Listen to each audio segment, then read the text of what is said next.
YSR government Jaganmohan Reddy గారు గెలిచిన తర్వాత ఈ యొక్క ఆంధ్రప్రదేశ్లో పేదవాళ్ళు ఎస్సీ ఎస్టీ మైనార్టీ ముస్లిం సోదరులు అలాగే బీసీల్లో అందరూ కూడా పిల్లలు చదువుకుని డాక్టర్లు అవ్వాలని చెప్పి ఉద్దేశంతో ఆయన ఎందుకంటే అవ్వాలంటే కరోనా టైంలో చాలామంది ఎక్కువ మంది ఇబ్బందులు కలిగి అవన్నీ కూడా 2 సంవత్సరాలు మనం జగన్మోహన్ రెడ్డి గారు ఎక్కిన తర్వాత కరోనా వచ్చింది, చాలా ఇబ్బందులు పడిన తర్వాత జగన్మోహన్ రెడ్డి గారు 17 కాలేజీలు ఆంధ్రప్రదేశ్ రావడం అంటే చరిత్రలో మామూలు విషయం కాదు. అది విద్యా విధానం పూర్తిగా స్తంభించిపోయింది, ఆరోగ్యం పూర్తిగా స్తంభించిపోయింది. ఆరోగ్యశ్రీ హాస్పిటల్కి వెళ్ళినా సరే, ప్రైవేటు హాస్పిటల్కి వెళ్తే మీరు డబ్బులు కట్టండి, ఆరోగ్యంగా ఉండండి, లక్షలు కట్టండి, ఫీజులు కట్టండి, మేము అడిగినంత ఇవ్వండి, లేదంటే మీ ప్రాణాల్లో గ్యారంటీ చెప్పలేమంటున్నారు. ప్రభుత్వ హాస్పిటల్కి వెళ్తే కాటన్ కావాలన్నా సరే సప్లై చేయట్లేదండి ప్రభుత్వం. మీరు అన్నీ తెచ్చుకుంటే మేము చూస్తామన్నారు తప్ప చూసే దిక్కు లేదు. ప్రజలు అల్లాడిపోతున్నారు. ఈ 17 సంవత్సరాల్లో కూటమి ప్రభుత్వాన్ని దీనికి పూర్తి వ్యతిరేకత వచ్చింది. ముఖ్యంగా చెప్పేది ఏంటంటే జగన్మోహన్ రెడ్డి గారు 5 సంవత్సరాల పరిపాలనలో 2 సంవత్సరాలకు కోవిడ్ వచ్చింది. 2 సంవత్సరాల్లో ఆయన అనేక వైద్యశాలలకి అనేక రకాలుగా సహాయ సహకారాలు అందించి ప్రజల ప్రాణాలు కాపాడాలంటే వైద్య కళాశాలల అవసరం. విద్యార్థులు చెన్నై, కర్ణాటక, మహారాష్ట్ర వివిధ రాష్ట్రాలకు వెళ్ళి చదువుకుంటున్నారు. మన రాష్ట్రంలో మన పిల్లలు ఎందుకు చదువుకూడదని చెప్పి 17 కాలేజీలు నిర్మించడానికి తలపెట్టి 5 కాలేజీలు పూర్తి చేసి 2 కాలేజీలు కూడా రేపమాప పూర్తి చేసే పరిస్థితిలో ఉంది. కూటమి ప్రభుత్వం వచ్చిన తర్వాత ఏం చెప్తున్నారు? ఇవన్నీ మేము భరాయించలేము, మేము మెయింటైన్ చేయము, ప్రైవేటు వాళ్ళకి ఇస్తాము, ప్రైవేటు వాళ్ళ డబ్బులు వసూలు చేసి మాకు ఫండింగ్గా ఇస్తారు కాబట్టి ప్రైవేటీకరణ చేస్తూ ఉన్నారు. ఇది రాష్ట్ర ప్రజలంతా కూడా వ్యతిరేకిస్తున్నారు. ఎట్టి పరిస్థితుల్లో కూడా ప్రైవేటు వైద్య కళాశాలని ఎట్టి పరిస్థితుల్లో కూడా ప్రైవేటు పరం చేసే ప్రసక్తి లేదు. పోరాడినా సరే గెలుచుకుంటాం. ఆనాడు విశాఖ ఉక్కు ఆంధ్రలో అని చెప్పి రాష్ట్రంలో వేలాది మంది చనిపోయారు. ఉమ్మడి రాష్ట్రంలో విశాఖ ఉక్కు కావాలని చెప్పి తెచ్చుకున్నారు. కానీ వాళ్ళ కూటమి ప్రభుత్వం వచ్చిన తర్వాత ఎన్నికల ముందు ఎన్ని పరిస్థితుల్లో కూడా మేము కేంద్ర ప్రభుత్వంతో మాట్లాడి కూటమి ప్రభుత్వం అంతా ఒకతాటి మీద కలిసి విశాఖపట్నం స్టీల్ ప్లాంట్ని ప్రైవేటు పరం చేయమన్నారు. ఇవాళ ప్రైవేటు పరం చేశారు. కారణం ఏంటయ్యా అంటే ఏమీ చెప్పలేని నిస్సాయిత, ఏమీ చేయలేని నిస్సాయితీలో ప్రభుత్వం కుటుంబీటాడుతుంది. కాబట్టి ఎట్టి పరిస్థితుల్లో కూడా విద్యా వైద్యం 3 లక్షల మంది విద్యార్థులు ఇవాళ ఎగ్జామ్స్ రాయాల. కారణం ఏంటంటే ఫీజులు కట్టండి, ఎగ్జామ్ రాయండి అంటున్నారు. ఫీజులు మేము కట్టలేమంటే సర్టిఫికేట్లు కూడా ఇవ్వట్లా. చెప్పుకోవాలంటే ఎక్కడికి చెప్పుకోవాలని అర్థం కావట్లా. ఇవాళ ప్రజలంతా కూడా చాలా చాలా చాలా కష్టాల్లో ఉన్నారు. 17 సంవత్సరాల్లో ఇంత వ్యతిరేకత వచ్చింది. మీరు పరిపాలించండి, ప్రజలు మీకు పట్టం కట్టారు కాబట్టి, ప్రజలు మీకు అధికారం ఇచ్చారు కాబట్టి పరిపాలించండి. కానీ ప్రజలకు ఏం కావాలి తెలుసుకోండి. పక్క ఉద్యోగాలు అంటారు, ఓ పక్క కోట్ల రూపాయల డబ్బులు ఫండింగ్ వస్తుందంటారు. కానీ ఎక్కడ రోడ్లు, విజయవాడ మహానగరంలో చూడండి, ఎక్కడ రోడ్లు అక్కడే పాడైపోయి ఉన్నాయి. ఎంతసేపు అమరావతి అమరావతి అమరావతి. జగన్మోహన్ రెడ్డి గారు 3 రాజధానులు అన్నారు, కానీ మీరు తర్వాత మళ్ళీ ఒకే రాజధాని అన్నారు.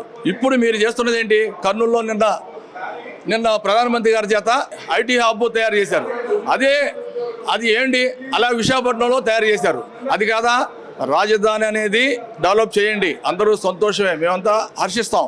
కానీ ప్రజలకు ఏం కావాలో, ప్రజలకి ఏం అవసరాలు ఉన్నాయో, ప్రజల్ని ఎలా బ్రతుకుతారో ఆలోచించి పరిపాలన సాగించమని చెప్పి మీ ద్వారా తెలియజేస్తున్నాం. జగన్మోహన్ రెడ్డి గారి ప్రభుత్వం గతంలో పేద ప్రజలు, ముఖ్యంగా ఎస్సీ ఎస్టీ బీసీ మైనారిటీ వర్గాలు ప్రైవేటు హాస్పిటల్కి వెళ్తే దోపిడీ చేస్తారని చెప్పే ఉద్దేశంతో ఈ రాష్ట్రంలో అతి తక్కువ మెడికల్ కాలేజీలు ప్రభుత్వ హాస్పిటల్ ఉంటే వాటిని ఇంకా డబల్ చేస్తూ 17 మెడికల్ కాలేజీలకి చరిత్రలో లేనటువంటి విధంగా శ్రీకారం చుట్టి దాంట్లో 10 మెడికల్ కాలేజీ పూర్తయినాయి. ఇంకా 7 మెడికల్ కాలేజీలు స్లాబులు కూడా అయినాయి, గోడల నిర్మాణంలో ఆగినాయి. ఈ లోపల ఎన్నికలు రావడం జరిగింది. వచ్చిన కూటమి ప్రభుత్వం వాటిని ప్రైవేటు వ్యక్తులు కమిషన్లకి ఆశించి ప్రైవేటు వ్యక్తులకి ఈ 17 మెడికల్ కాలేజీని అప్పచెప్పడం చాలా దురదృష్టకరమైన విషయం. ఇది కేవలం పేద ప్రజలకి దూరం చేయడానికి వైద్యాన్ని అని చెప్పి వైసీపీ పూర్తిగా ఖండిస్తుంది. మనం ఈరోజు రాష్ట్రంలో చూస్తున్నాం, అనేక కార్పొరేట్ మెడికల్ కాలేజీలు ఉండే హాస్పిటల్స్ ఉన్నాయి. ఒక కన్వీనర్ కోటాలో ₹1,00,000 ఫీజు ఉంటే దాన్ని 5 లక్షల పైనే వసూలు చేయడానికి ఈ పీపీపీ విధానంలో ఉంది. ఈ విధంగా ప్రజల్ని, పేద విద్యార్థులకి అన్యాయం చేసే విధంగా కూటమి ప్రభుత్వం పీపీపీ పద్ధతిని విరమించుకోవాలని చెప్పి మేము డిమాండ్ చేస్తున్నాం. ఇక్కడ నాగేశ్వరం అండి. అలాగే దళిత జాతిలో మాది కాదు, బిడ్డగా పుట్టాము. అయితే దళిత జాతి పొలిటికల్ ఇదిగా తీసుకుంటే రాజకీయాలన్నీ మొదటి నుంచి మెజారిటీగా ఉన్నటువంటి దళితుల్ని ఎలక్షన్లో ఉపయోగించుకుని అధికారాన్ని సంపాదించుకోవడం తప్ప తర్వాత వచ్చేప్పటికి వాళ్ళ విషయం శ్రద్ధ అయితే తీసుకోవట్లేదు, అది తెలిసిన వాస్తవం అందరికీ.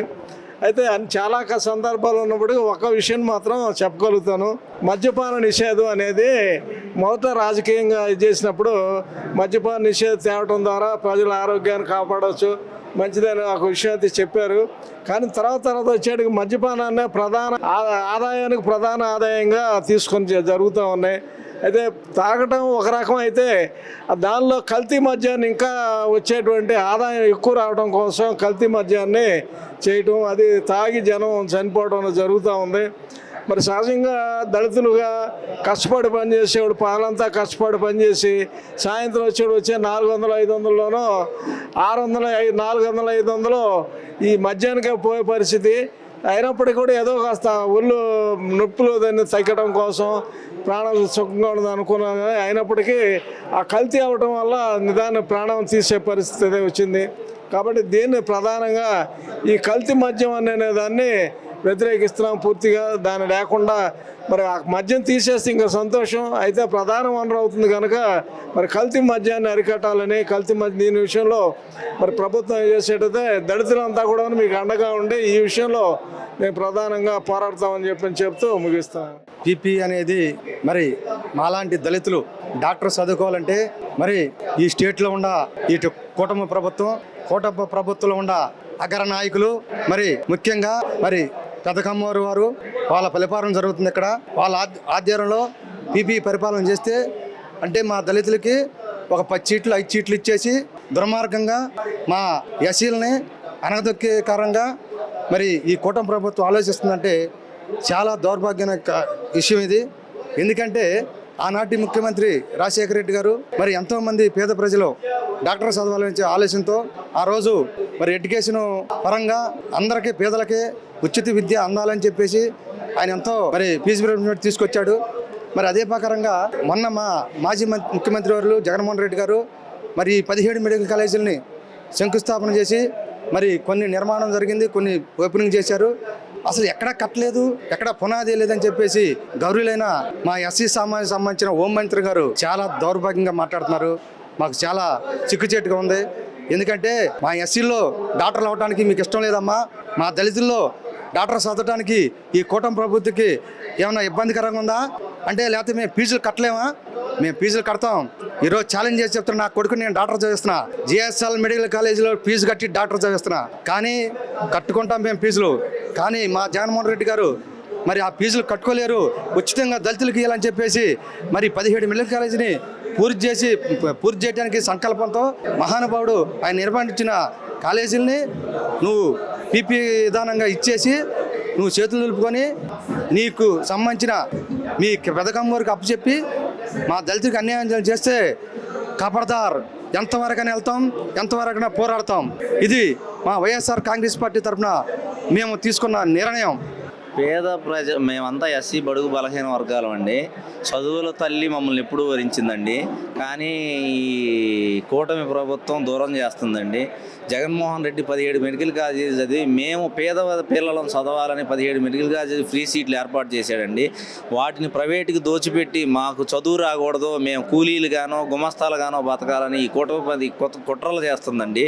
ఈ కూటమి ప్రభుత్వం నశించి మా అందరికీ న్యాయం చేయాలని, ఆ జగన్మోహన్ రెడ్డి వల్లే అయిద్దని మా ఎస్సీలంతా ఏకగ్రీవంగా తీర్మానం చేశామండి. ఈ కూటమి ప్రభుత్వం నశించాలి. ఖచ్చితంగా ఇది పేదవాడికి ఇబ్బంది కలిగేటువంటి చర్య. పీపీపీ మోడ్లు అనేటువంటిది చంద్రబాబు నాయుడు యొక్క మానస పుత్రిక. చంద్రబాబు నాయుడు ఎప్పుడు అధికారంలో ఉన్నా సరే ప్రభుత్వ ఆస్తుల్ని, ప్రభుత్వ సంస్థల మొత్తాన్ని ప్రైవేటైజేషన్ వాళ్ళకి, పెట్టుబడిదారులకి, కార్పొరేట్లకు అప్పచెప్పడం అనేది తన యొక్క సుదీర్ఘ రాజకీయ ప్రయాణంలో అతనికి అలవాటైనటువంటి విద్య. ఎందుకంటే 1995 నుంచి 2004 వరకు ఉమ్మడి ఆంధ్రప్రదేశ్ ముఖ్యమంత్రిగా ఉన్నప్పుడు దాదాపు 50 ప్రభుత్వ రంగ సంస్థల్ని, ఆల్విన్ కావచ్చు, హెచ్ఎంటీ కావచ్చు, నిజాం షుగర్స్ కావచ్చు, అదేవిధంగా కోఆపరేటివ్ సెక్టర్ ఉన్నటువంటి డైరీస్ మొత్తాన్ని ప్రభుత్వ ఆస్తుల మొత్తాన్ని ఐసుగట్ల కరిగించేటువంటి చరిత్ర చంద్రబాబు నాయుడుకి. అందువల్ల ఏంటంటే ఈరోజు జగన్మోహన్ రెడ్డి గారు ఏదైతే భారత రాజ్యాంగం యొక్క నిర్దేశించినటువంటి విధానంలో పేదవాడికి విద్య, వైద్యం అనేటువంటిది ఒక హక్కుగా ఉండాలి, పేదవాడికి దక్కాలనే ఉద్దేశంతో 17 మెడికల్ కాలేజీకి శంకుస్థాపన చేసి నిర్మాణం మొదలుపెట్టి ప్రారంభించినటువంటి పరిస్థితి కూడా మనం చూసాం జగన్మోహన్ గారి ప్రభుత్వంలో. మరి చంద్రబాబు నాయుడు గారికి ఏదన్నా ప్రైవేటు పీపీ మోడల్ తెలుసుకుంటే తను ఏదైనా ఒక మెడికల్ కాలేజీలు తెచ్చి కొత్తగా దాన్ని చేసుకోమని తప్పలేదు. కానీ నిర్మాణ దశలో ఉండి ఆల్రెడీ వర్కింగ్లో ఉన్నటువంటి వాటిని, అదేవిధంగా నిర్మాణ దశలో ఉన్న వాటిని పూర్తి చేయడానికి నీకు వచ్చిన ఇబ్బంది ఏంటయ్యా అంటే పేదవాడికి విద్య అనేటువంటిది, వైద్యం అనేటువంటిది దక్కకూడదు. వేలాది కోట్ల రూపాయల యొక్క ఆస్తులు మొత్తాన్ని ప్రైవేటులు దోసిపెడితే వాళ్ళు చంద్రబాబు నాయుడు గారికి బ్యాక్ డోర్లో కొంత అమౌంట్ ఇస్తారు కాబట్టి దాని కోసం మాత్రమే విద్యని ప్రైవేటైజేషన్ చేస్తూ ఉన్నాడు, వైద్యాన్ని ప్రైవేటైజేషన్ చేస్తూ ఉన్నాడు. నేను అడుగుతా ఉన్నా, చంద్రబాబు నాయుడు గారు నువ్వు ఎలక్షన్లు అని చెప్పే ముందు నేను సంపద సృష్టిస్తాను అన్నాడు. అందరూ సంతోషించారు. ఏదో అనుభవం ఉంది కదా, 3 పార్టీలు కలిసినాయి కదా అని చెప్పేసి ఆశపడ్డారు, కోరుకున్నారు, ప్రభుత్వాన్ని తెచ్చారు. అంటే ఈరోజు సంపద తేవడం అంటే ఏంటి? నువ్వు ఉన్న సంస్థలు మొత్తం ప్రైవేటైజేషన్కి ఇచ్చి నేను అడుగుతా ఉన్నాను, ఇప్పుడు వరకు నీ సంవత్సరం 6 నెలల కాలంలో నువ్వు ఏదైతే యోగాకు పెట్టినట్టు 600 కోట్లు కావచ్చు, అదేవిధంగా నువ్వు ఏదైతే బుడమేరు వరదకు ముంపు గురైనటువంటి పరిస్థితుల్లో నువ్వు చేసినటువంటి పులిహార ప్యాకెట్లు కావచ్చు, అదేవిధంగా నిన్న మోడీ సాబ్ గారు కావచ్చు, ఇట్లా దోసి చెబుతా ఉంటే 1000 కోట్లు దోసి పెట్టావు కదయా. మరి ఈరోజు కేవలం సంవత్సరానికి 1000 కోట్లు నువ్వు ఖర్చు పెట్టేటువంటి అర్హత స్థితిలు లేవువా? మరి సంపద సృష్టి అంటే ఏంటది? ఈరోజు కేవలం చంద్రబాబు నాయుడు గారు పేద ప్రజల సంక్షేమం కంటే పెట్టుబడిదారులకి, కార్పొరేట్ శక్తులకి పెద్దపీట వేసి దోసి పెట్టమే ధ్యేయంగా పనిచేసినటువంటి నేపథ్యంలోనే మెడికల్ కాలేజీని ప్రైవేటైజేషన్కి ఇస్తూ ఉన్నాడు. అదేవిధంగా ఈరోజు చంద్రబాబు నాయుడు గారు ఐకారిక్ బ్రిడ్జి కడుతున్నాడు కృష్ణానది మీద 5 కిలోమీటర్లకి, దాదాపు 2500 కోట్లు ఖర్చు పెడుతున్నావు కదా, అంటే కిలోమీటర్కి 500 కోట్లు. అదేవిధంగా కృష్ణానదికి రిటర్నింగ్ వాల్కి 170 కోట్లు అని చెప్పేసి ఈ మధ్య పేపర్లో చూసాం. చంద్రబాబు నాయుడు జగన్ గారు గతంలో ఉన్నప్పుడు 80 కోట్లతో పెట్టాడు కిలోమీటర్కి వచ్చి. అంటే ఈ విధంగా దాసుకో పంచుకో అనేటువంటి విధానానికి చంద్రబాబు నాయుడు తెరదీశాడు కనుకునే ప్రభుత్వ నిర్వహణలో జరగాల్సినటువంటి మెడికల్ కాలేజీని ప్రైవేటులకు అప్పచెప్పి ప్రభుత్వ ధనాన్ని దోసి పెట్టే ఒక దుర్మార్గమైన చర్యని మేము ఖండిస్తా ఉన్నాం. నిజంగా ఈరోజు కూటమి ప్రభుత్వం వారు చేస్తున్నటువంటి అరాచకాలు తారాస్థాయికి చేరాయి. ఎందుకంటే పేదవాడు అనేవాడు బ్రతకూడదా? కనీసం పేదవాడు అనేవాడు మెడికల్ కాలేజీలో చదవకూడదా? దళితులు కానీ ఎస్సీ ఎస్టీ బీసీ మైనార్టీ అనే ఎవరు కూడా మెడికల్ కాలేజ్ చదివి డాక్టర్ అయ్యే పరిస్థితి తెచ్చుకోకూడదా? అంటే మీ కూటమి ప్రభుత్వ పాలనలో పేదవాడు అనేవాడు కూడా ఎవడు కూడా చదువుకోకూడదు, ఉన్నత స్థాయికి వెళ్ళకూడదు. ఏ కాడికి మీకే అగ్రకులాల వాళ్ళే తప్ప వేరే వాళ్ళు చేయకూడదు అన్నమాట. అంటే ఈరోజు రాజ్యాంగంలో రచించిన ప్రకారం, అంబేద్కర్ గారు రచించిన ప్రకారం కనీసం అనేది వాల్యూ కూడా లేకుండా, ఇవాళ రాజ్యాంగానికి కూడా వాల్యూ లేకుండా, రాజ్యాంగంలో ఉన్నటువంటి కార్యక్రమాలు కూడా వాళ్ళు మీరు చేయకుండా మీ సొంత బుక్తో రెడ్ బుక్ రాజ్యాంగం నడుపుతూ పేద ప్రజలకి ఎంతో అన్యాయం చేస్తున్నారు. నిజంగా పేద ప్రజలు అనేవాళ్ళు ప్రతి ఒక్క వాళ్ళ తల్లిదండ్రులు కానీ, వాళ్ళ పిల్లలు కానీ, స్టూడెంట్లు కానీ ఇవాళ మెడికల్ కాలేజీలు రాష్ట్ర వ్యాప్తంగా 17 మెడికల్ కాలేజీలు ఉంటే అందులో 7 పూర్తయి మిగతాయి అసలు ఈ మధ్య అసలు మెడికల్ కాలేజీలే లేవని చెప్పేసి ఒక మంత్రి వారిలు మరి అక్కడ చెప్పారు. మరి అదే ఛాలెంజ్ తీసుకుని వైఎస్ జగన్మోహన్ రెడ్డి గారు మరి మొన్న నర్సీపట్నం మెడికల్ కాలేజ్ దగ్గరికి వెళ్తే ఆ రోజు కూతలు కూసినటువంటి నాయకులు అడ్రస్ లేకుండా పోయారు. నిజంగా సిగ్గు ఉండాలి.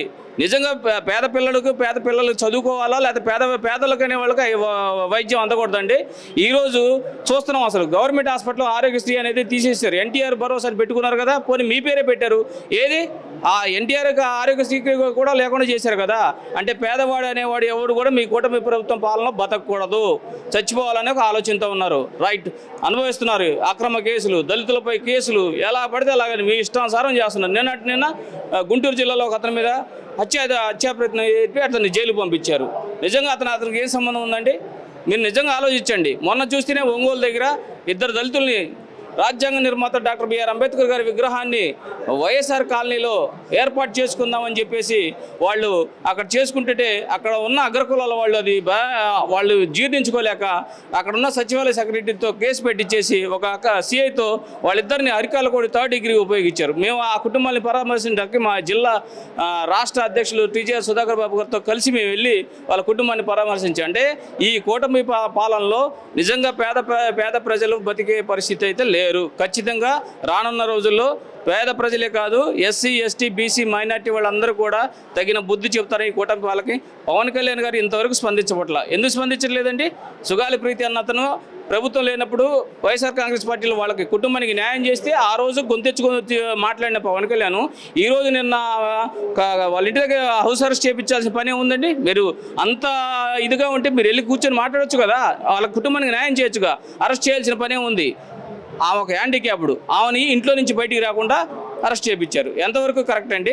ఇది మాత్రం పేద ప్రజలు అంత స్టేట్ మొత్తం కూడా గమనిస్తూనే ఉంది. అతి త్వరలోనే మీకు బుద్ధి చెప్తారని కూడా తెలియజేస్తున్నాను. ఈరోజు జగన్మోహన్ రెడ్డి గారి యొక్క విజన్ ఎలాంటిదంటే, పేద అట్టడు ఎస్సీ ఎస్టీ బీసీ అట్టడుగు వర్గాలు ఎవరైతే ఉందో వాళ్ళకు కూడా వైద్య విద్యను అందించాలని ఒక మంచి దృక్పథంతో, అంతేకాకుండా ప్రభుత్వం యొక్క పర్యవేక్షణలోనే, ప్రభుత్వమే భరిస్తూ ప్రభుత్వం యొక్క పర్యవేక్షణలో వైద్య విద్యను లేదంటే వైద్యాన్ని ప్రజల దగ్గర చేరువ చేయాలన్న ఒక సదుద్దేశంతో మరి 17 మెడికల్ కాలేజీలను తీసుకురావడం జరిగింది. అందులో 5 పూర్తయినాయి, 2 మరి పూర్తవడానికి దగ్గరలో ఉన్నాయి, 10 మరి ఇన్కంప్లీట్గా ఉన్నాయి. ఇటువంటి దశలో మరి ఆయన ఓడిపోవడం జరిగింది. ఈవేళ ఈ కూటమి ప్రభుత్వం వచ్చిన తర్వాత ఎటువంటి దుర్మార్గమైన చర్య తీసుకుందంటే, ఈ ప్రైవేట్ కాలేజీలు ఏదైతే ఈ గవర్నమెంట్ మెడికల్ కాలేజెస్ని ప్రైవేట్ పరం చేస్తున్నారు.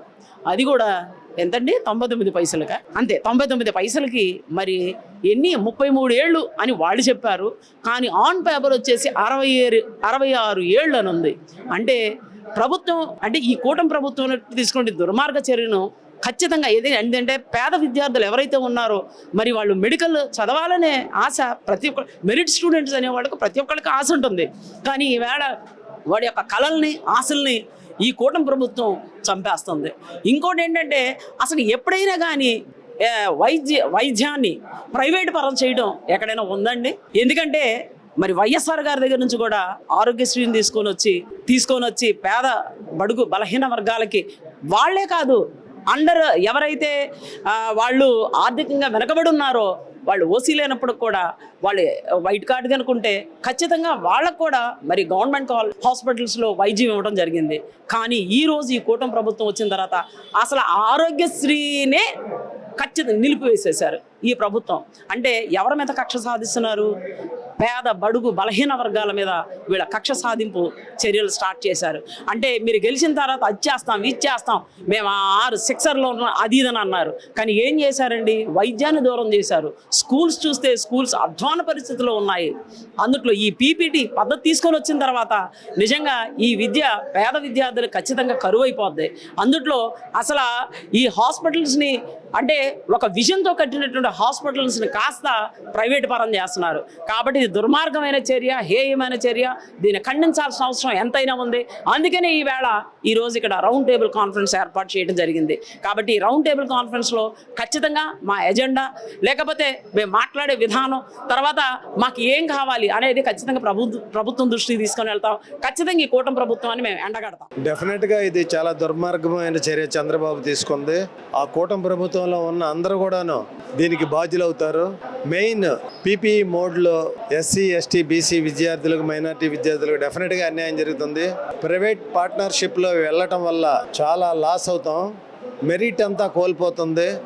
కేవలం పబ్లిక్ పార్ట్నర్షిప్లో ఇది ప్రైవేట్ వ్యక్తులకు ఇచ్చి పంగనామాలు పెట్టే కార్యక్రమం చంద్రబాబు చేస్తున్నారు. డెఫినెట్గా రానున్న రోజుల్లో దీని మీద ప్రజలు కూడా సహకరించి పెద్ద ఎత్తున పోరాటంలో పాల్గొంటే 17 మెడికల్ కాలేజీలో ఒక్కొక్క మెడికల్ కాలేజీ 150 సీట్లు వస్తూ ఉండుంటే దాదాపు 2550 సీట్లు వస్తాయి మెరిట్లో. ఆ మెరిట్ కాకుండాను ప్రైవేట్ పార్ట్నర్స్కి ఇవ్వటం వల్ల 50% వాళ్ళు దోచేసుకుంటారు. ఒక్కొక్క మెడికల్ సీట్ ₹1,00,000 అమ్ముకుంటారు. దాదాపు ఇదంతా ఒక పెద్ద బిజినెస్. 50 సీట్లు అమ్ముకోవటం వల్ల 50 కోట్ల రూపాయలు వాళ్ళకి వెళ్తాయి. 50 కోట్ల రూపాయలు మెరిట్ విద్యార్థులకు ఇస్తున్నామన్నారు. 50% మెరిట్ పోవటం వల్ల డెఫినెట్గా అందరికీ లాస్ ఉంటుంది. ఈ చర్యలు చేయటం వెనకాల వీళ్ళు డబ్బు దండుకోవటానికి తప్ప ఇంకోటి ఏమీ లేదు. గవర్నమెంట్ ఒకప్పుడు ఇదే చంద్రబాబు జనార్దన్ రెడ్డి గారి టైంలో ప్రైవేట్ మెడికల్ కాలేజెస్ పర్మిషన్ ఇస్తే పెద్ద ఎత్తున ధర్నా చేయించి బస్సులు తగలబెట్టిన విజనరీ అని అంటాడు. ఇప్పుడు చేసేది ఏముంది? తను అప్పుడేమో వేరే గవర్నమెంట్లో వాళ్ళు ఇస్తే దాన్ని ఒప్పుకోలేదు. ఇప్పుడు జగన్మోహన్ రెడ్డి గారు విద్యా వైద్యపై కాన్సన్ట్రేషన్ చేసి పేద విద్యార్థులు చదువుకోలేని వాళ్ళకి మేలు జరుగుద్దనే సదుద్దేశంతో 17 మెడికల్ కాలేజీలని స్థాపించడం, అందులో ఆల్రెడీ 6 మెడికల్ కాలేజెస్, దాదాపు 750 మెడికల్ సీట్లు వచ్చినాయి. అదేవిధంగా పోస్ట్ గ్రాడ్యుయేషన్ సీట్లు కూడా తెప్పించిన ఘనత జగన్మోహన్ రెడ్డి గారికి ఉంది. ఈ మెడికల్ కాలేజీ, ఒక్కో మెడికల్ కాలేజీ ఉండటం వల్ల చాలా కార్పొరేట్ హాస్పిటల్స్ దీనికి కూడా దెబ్బతింటది. కావున దీని మీద పెద్ద ఎత్తున పోరాడతామని తెలియజేస్తున్నాం.